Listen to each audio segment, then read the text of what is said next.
guys, Fee here from the Real Body Movement. I'm just taking you through how to foam roll and use the lacrosse balls that you'll find in the gym. We encourage everyone, if they can, to come in early before classes to foam roll, and you'll also notice there is unique foam rolling drills for those who do semi-private PT, and they have been derived from an assessment where we've checked their movement. However, as a general, we're just going to take you through the key rollouts that I think you should do before a training session and before any class, including animal flow, to be honest. So what we're going to start with, now I have already pre-prepared a shoe off for the foot roll. Now, the reason I've done this, yes, the Vigo barefoots are fantastic for feeling like you're training barefoot, but when you roll your feet, you get a lot more out of actually being barefoot or in socks. So, one little general rule, we don't use the lacrosse ball on our padded lino. This animal flow floor is actually a padded lino and the ball's actually dinted. So if you can stick to the black mats, that would be amazing. So what we do, ball on the ground, it's better done standing, and you're actually going to roll along the foot. You can kind of see what I'm doing there. From the base of the ball of the big toe, all the way through to nearly the heel. You're going to go along the foot, all along there. You may find if you get a little sore spot, spend some time on it. And then once you've gone along the foot, plant the heel down and go across. So under the ball of the feet, make your way along the foot. So you're kind of flossing across till you get to the heel. Okay, so we do sell these as well. I actually recommend anyone who trains with us, if you don't have a lacrosse ball on a roller, I highly recommend you actually get yourself one, because you'll do yourself a favor and it'll make you move better. You can roll out at home then. So, alright, ready to rock? We're going to get into it. So, we're going to use the foam roller now. We're actually going to go with our calves. So we're going to make our way from our feet up. So, the calves, you can do 2 at a time, just depending on putting that pressure through the hands. Otherwise, 1 at a time.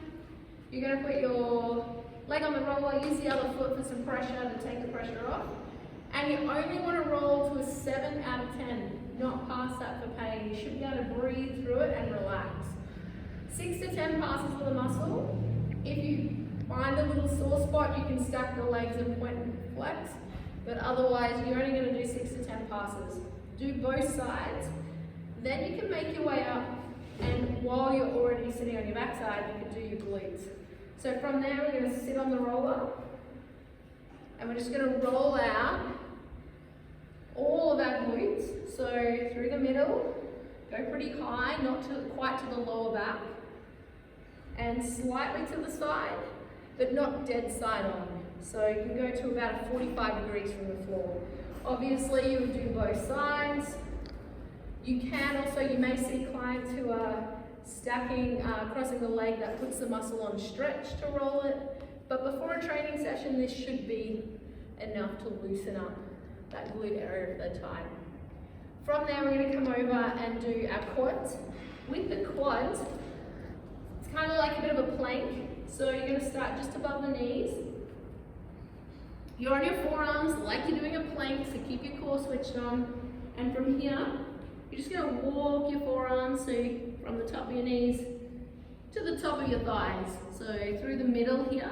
Once you've done 6 to 10, we're going to turn our body to a 45-degree angle from the floor. And we're actually going to run up there. So we're not rolling dead side on.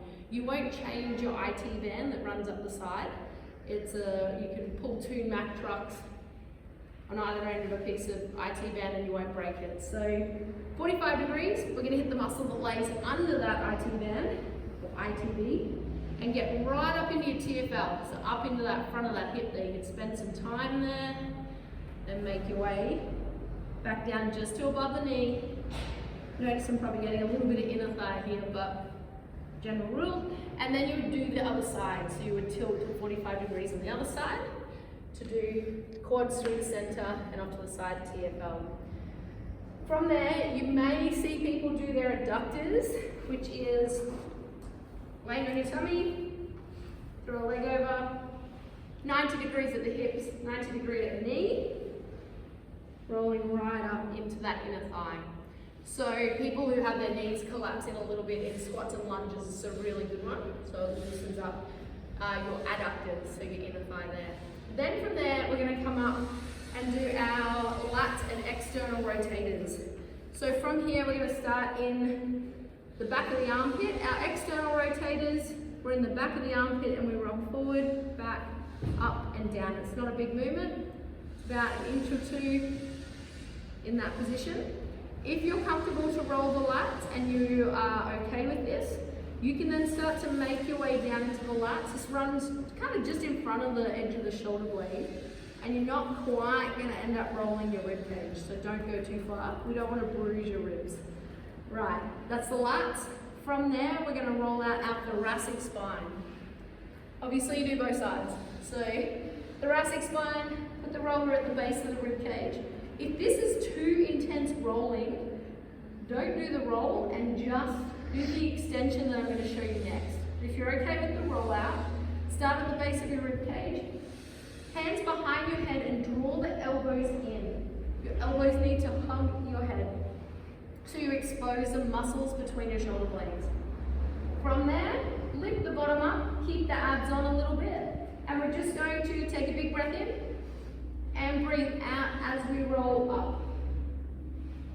Just before the top of the shoulders there, back to the base of the rib cage, big breath in, and breath out as you roll up. 6 to 10 of those, and place it in the middle of the upper back. Bum comes to the ground. You should feel like your shoulder blades are sitting on the roller. Abs are on here. Try not to arch in the lower back. Keep the tummy down and ribs down. Elbows and our arms still hug the head, and we're just going to drop the head and shoulders down, gently keeping some weight of the head in the hands. And all you're going to do is breathe here. So breathe into the belly as you're allowing the head and shoulders to sink towards the floor.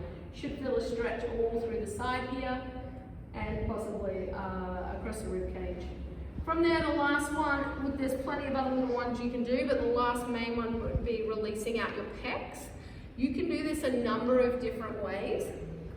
What you can do is you can just use your hand to run along under the collarbone, and that may be enough for you. You may like to use a post, so some of the positions, my camera person will be happy to walk. Fabulous. So we may use a post. What I might do is come around this other side, so hopefully you can see me here. But you're going to find a hole on the post, pop it in just under the collarbone, maybe between the shoulder and the collarbone here, down like a triangle. Oh, I'm pretty short, so I'm going to come low here and turn your thumb up and out, so palm up a little bit, and reach. You might make your way across a little bit, and you're reaching there. Now the couple of options would be that you could actually go against a wall with your face against the wall. So if you imagine I'm against the wall here, you would place it in the middle of the chest against the wall, and you would look away and do a wall wiper. So from if you were the wall there, I'm against the wall, I look away and I wipe my hand on the wall like a wall wiper. Move it across slightly towards the shoulder, wall wiper, towards the shoulder, wall wiper. And I keep making my way across till I end up out, not quite to the front of the shoulder. So there's a few options for the pecs. Explore what's okay for you. Please, whatever you do, don't go through pain. So if you get shoulder pain in this motion, go back to the post or just hand rolling.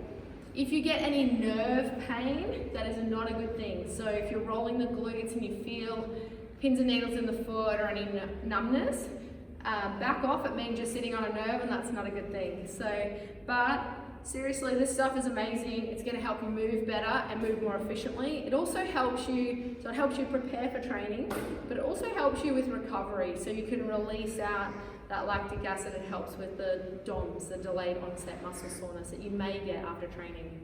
So guys, reach out to us if you want any more information on this. Like I said, we do sell them as well, so you should stock yourself up at home with these. But otherwise, stay as supple as a leopard.